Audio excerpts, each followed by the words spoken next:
గట్టి తీసుకున్నది ఇవన్నీ చెప్తాం కదా మేము. అంత సోయి లేకుండా ఎట్లా రాస్తారు? ఎస్ అండి. అందరికీ నమస్కారం అండి. రిషి గారు, మీకు, గణపతి శ్రీనివాసరావు గారికి, బాబ్జీ గారికి అందరికీ నమస్కారం. ఏబిఎన్ వీక్షకులకి. ఇక్కడ వాళ్ళకి ఊపిరాడని పరిస్థితి, ఉక్కిరి బిక్కిరి అవుతున్న పరిస్థితుల్లో ఏది దొరికితే అది, ఏది పడితే అది మాట్లాడటం, రాయటం జరుగుతూ వచ్చిందండి. దాన్ని కంటిన్యూ చేస్తూ ఉన్నారు. ఇక్కడ మీ ఇంట్రోలో చాలా వరకు చెప్పారు, దాన్ని మళ్ళీ పునరుద్ఘాటించాల్సిన అవసరం లేదు. ఇప్పుడు 86లో కేటాయించిన భూములకి రకరకాలుగా ప్రభుత్వాలు మారటం, చేయటం, దాన్ని మళ్ళీ తీసుకోవటం, వెనక్కి తీసుకోవటం, మళ్ళీ ఇవ్వటం అనేటువంటిది జరుగుతూ వచ్చిన ప్రాసెస్. దానికి ఫైనల్ గా ఇప్పుడు కేటాయించి ఉండొచ్చు. దానికి లగో దిగో మన గుడ్లు బాదుకోవాల్సిన అవసరం లేదండి. అంటే వేలాది ఎకరాలు, లక్షల కోట్ల రూపాయలు కొల్లగొట్టేసి అయిన వాళ్ళకి దోచిపెట్టేసిన వాళ్ళకి ఈ ఎకరం, అరెకరం, లేకపోతే ఎకరన్నర ఇవన్నటువంటి దాని మీద మాట్లాడటమే విచిత్రమండి. అది కూడా లెజిటిమేట్ గా ఇచ్చింది, డబ్బు కట్టి లెజిటిమేట్ గా తీసుకుని దాని మీద అది ఊరికనే ఇవ్వలేదు. అది ఇంకా చెప్పాలంటే ఇప్పుడున్న యాజమాన్యం కాదండి, అప్పుడు ఆంధ్రజ్యోతి పత్రికకి అప్పుడు ఆ సంస్థకి కేటాయించిన భూమి అది. అవును, ఆ సంస్థతో పాటు దాన్ని అలా కంటిన్యూ అయ్యి వచ్చింది. ఇప్పుడు యాజమాన్యాలు మారినా కానీ మెన్మే కమ్మన్ మెన్మే గో బట్ గ్రూప్స్ గో సాన్ పరవర్ అంటే ఆ పత్రిక, ఆ మీడియా అలాగే ఉంది. కాబట్టి దాని విషయంలో ఆ భూమి కేటాయింపు అనేటువంటి క్రైటీరియా కాదు వాళ్ళకి ఏంటంటే ఇక్కడ ఆంధ్రజ్యోతి, ఏబిఎన్ ఛానల్లో కానీ పత్రికలో కానీ వాళ్ళకి శస్త్రచికిత్స చేస్తున్నారు మీరు ప్రతిరోజు. శస్త్రచికిత్స చేసి కుట్లేయటం మానేస్తున్నారు వాళ్ళకి. అంచేత వాళ్ళకి ఆ గాయం అలా బయట కనపడతా ఉంది. అంతసేపు ఆ లోపల ఉన్న కుళ్ళంతా బయట పెట్టేస్తా ఉన్నారు మీరు. దానికి తోడు మీ యాజమాన్యం కానీ లేకపోతే మీ ఆయన రాధాకృష్ణ గారు కానీ నిజంగానే దమ్మున్న వాళ్ళగా కనిపిస్తూ ఉంటాడు ఆయన. అలాగే ఆయన చర్యలు, ఆయన విధానం కనపడతా ఉంటుంది. కారణం ఏంటంటే చాలా మంది అది పొగరు అనుకోవచ్చు, లేకపోతే అది వాళ్ళకి పొగరగా ఉండటం వల్ల అది పొగరు అనిపించవచ్చు. చింతకు చిగురందం, మనిషికి పొగరందం అనేటువంటిది నానుడి. కాబట్టి అలా పొగరుగా ఎవరు ఉండగలుగుతాడు? నిర్భయంగా, నిజాయితీగా ఉండగలిగిన వాళ్ళే ఉండగలుగుతారు అలాగా దమ్ముగా. ఎందుకంటే వాళ్ళ వెనకాల 1,00,000 డబ్బులు పెట్టుకున్నవాడు నెంగిగా చేతులు పిసుక్కుంటా పొట్లాలు కట్టినట్టుగా ఎర్రోళ్ళ కనపడతా ఉంటారు పైకి. లోపల ఎంత దుర్మార్గం చేశాను. నిజాయితీగా, నిర్భయంగా ఉండి నిజాలు నిర్భయంగా చెప్పేవాడికి అవసరం ఉండదు. ముఖం మీద కొండ బద్దలు కొట్టినట్టు మాట్లాడుతూ ఉంటారు. ఇప్పుడు గమనించాల్సింది ఏంటంటే వీళ్ళకి ఏబిఎన్ మీద లేదా రాధాకృష్ణ గారి మీద ఈ సంస్థల, ఆంధ్రజ్యోతి సంస్థల మీద వాళ్ళు ఎక్కువ బాధపడాల్సిన అవసరం లేదండి. మీరేమి ఇప్పుడున్న పాలక పక్షాన్ని మీరేమి క్షమించరు, పాలక పక్షాన్ని ఏమి ఉపేక్షించరు మీరు. వీళ్ళకి కూడా మాలాంటి వాళ్ళు కూడా మనసు గాయపడిలా మాట్లాడిన సందర్భాలు ఎన్నో ఉన్నాయి మీ యజమాని. కాబట్టి మేము దాన్ని ఆహ్వానిస్తాం. ఎందుకంటే ఆయన చెప్పిన దాంట్లో ఏదైనా మంచి చెడు ఉందో చూసుకుంటూ సరి చేసుకుంటాం. బాధ కలిగిలా మాట్లాడితే ఇతను అంతేరా బాబు అనుకుంటాం తప్ప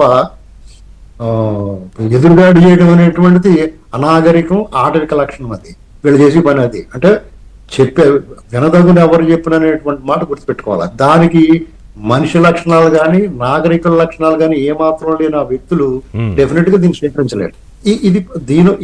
దాని వల్ల వచ్చింది తప్ప ఒక ఎకరన్నర కేటాయించారు, 70 కోట్లు 50 కోట్లు భూమి అప్రంగా ఇచ్చారు అనేటువంటి వాళ్ళ సమస్య కాదు. వాళ్ళకి లెక్కే లేదు. వాళ్ళు దొప్పేసిన దాంతో పోల్చుకుంటారు.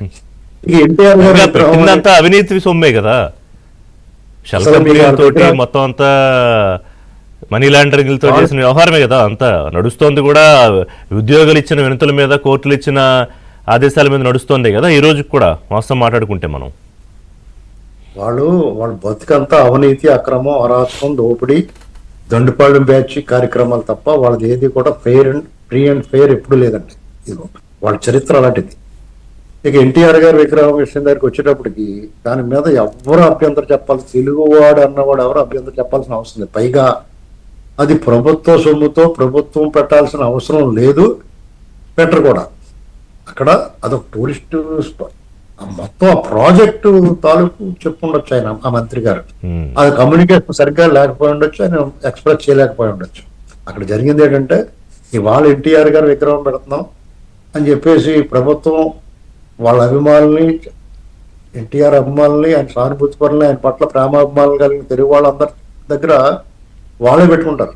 అవును, ఇందులో అసలు సందేహం లేదండి. ఎందుకంటే ఇప్పుడు మీరు గమనించండి, ఆయన శత జయంతి ఉత్సవాలు జరిగినప్పుడు ప్రపంచంలో ఉన్న తెలుగు వాళ్ళందరూ కూడా సెలబ్రేషన్ చేసుకున్నారు ఎన్టీ రామారావు గారు. ఆయన చనిపోయి 30 సంవత్సరాలు అవుతున్నా కానీ నిన్న కాక మొన్న ఆయన వర్ధంతి రోజుని అక్రాస్ గ్లోబ్ ఆయన వర్ధంతి కార్యక్రమాలు చాలా ఘనంగా జరిగినాయి. అధికారంలో లేనప్పుడు ఎలా జరిగినాయి, అధికారంలో ఉన్నప్పుడు ఎలా జరుగుతున్నాయి, అధికారంలో లేనప్పుడు అలా జరిగినాయి. ఇక్కడ కులాలకి మతాలకి అతీతంగా, రాజకీయాలకు అతీతంగా ఇవాళ ఆయన్ని దైవంగా భావించే వాళ్ళు కోట్లాది మంది ఉన్నారు. కాబట్టి ఈ ఎన్టీ రామారావు గారితో వేరే నాయకులను పోల్చుకుని వాళ్ళు సంతృప్తి పడాలి తప్ప ఆయన మీద డెఫినెట్ గా ఎలాగైతే ప్రేమిస్తున్నారో అంతమంది కూడా ద్వేషించే వాళ్ళు ఉన్నారు, ద్వేషించే కూటమి ఉంది.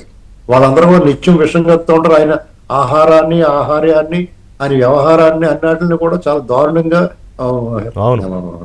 తోలనాడుతా కులానికి అంటగట్టి కులం మీద కూడా దాడి చేసిన సందర్భాలు ఉన్నాయండి. అయినా సరే ఏమైందంటే వాళ్ళకి ఏ రోజు కూడా వాళ్ళు ఎన్ని మాటలు మాట్లాడుకున్నా ఎప్పుడు కూడా ఎవరికి ఏం జరగల. ఇక కులం విషయానికి వస్తే అత్యంత నీచంగా, అంటే ఇక వాళ్ళకి వేరే దారి లేక నడి సముద్రంలో ఉన్నవాడు గడ్డిపోచు దొరికినా కానీ వాళ్ళకి అది ఆధారం అన్నట్టుగా అప్పుడున్న పరిస్థితుల్లో, రాజకీయ పరిస్థితుల్లో జగన్మోహన్ రెడ్డి కానీ ఆయన పార్టీ వాళ్ళు కానీ ఆయన పెంచి పోషిస్తున్న కిరాయి మూకలు కానీ కులం, నేను ఓపెన్గా చెప్తున్నారు, కమ్మ సామాజిక వర్గం తప్ప ఈ సన్నాసులకి వేరే దారి లేదండి.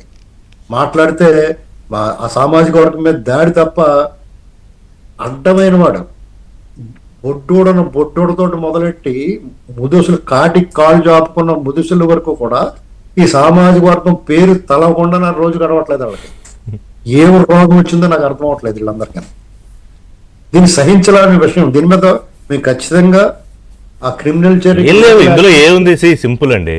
చంద్రబాబు నాయుడు ముఖ్యమంత్రి, ఆయనకి తెలుసున్న ఒకటే పని ఏంటి? రాష్ట్రం అభివృద్ధి ఎజెండా చరిత్రలో చిరస్థాయిగా నిలిచిపోవాలి. ఆయన ఆ కులానికి, ఆ సామాజిక వర్గానికి చెందిన నాయకుడు, అంతే. ఇంకా అప్పుడు దాని మీద బురద జల్లడము ఇంకా పొద్దున్న లేచి మీరు చెప్పిందే. రిషి గారు ఒక నిమిషం. ఇక్కడ మేము ఖచ్చితంగా లీగల్ యాక్షన్స్ కి సిద్ధపడతా ఉన్నామండి.